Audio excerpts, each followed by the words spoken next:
So we created our HTML and our CSS, and we're now going to start adding things and content to our HTML. So we're going to use emmet again, so type h1 and use your tabulator, and you can now see I have created these h1 tags, these HTML tags or elements. So type anything in here. This is a headline 1, and I'm also going to create a paragraph. So p tabulator and just go, this is a paragraph.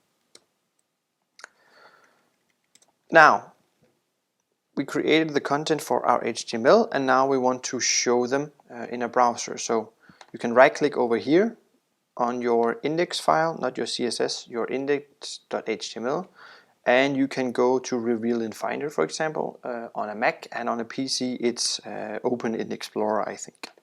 Reveal in Finder, and you get straight to the actual folder where your two files are. Now you can right click this, open with, and Google Chrome, Firefox, whatever you're using. So now I get my homepage here, and this is my pretty homepage with a headliner 1 and a paragraph. In my CSS, I now know I have an h1, I have a body tag, and I have a p, and I can now actually start changing things in here. So inside my body, I'm going to change the background color of my page.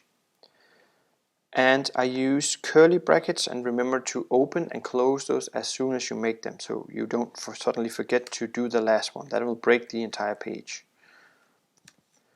See, now I started doing things and it's annoying.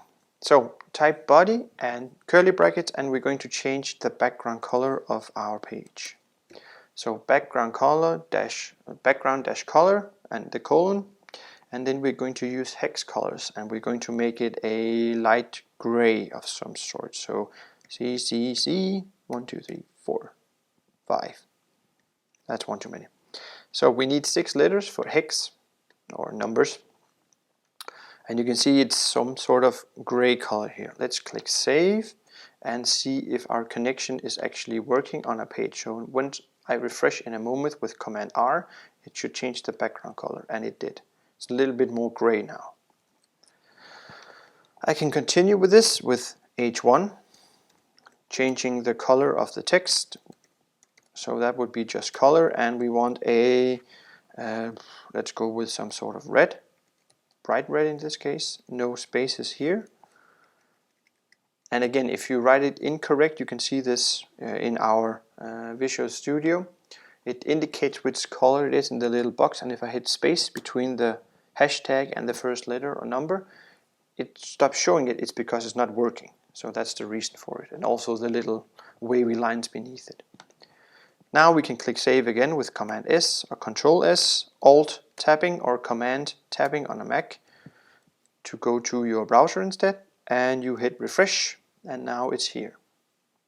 So these are the basics of CSS, and in the next video we're going to elaborate a little bit more on them.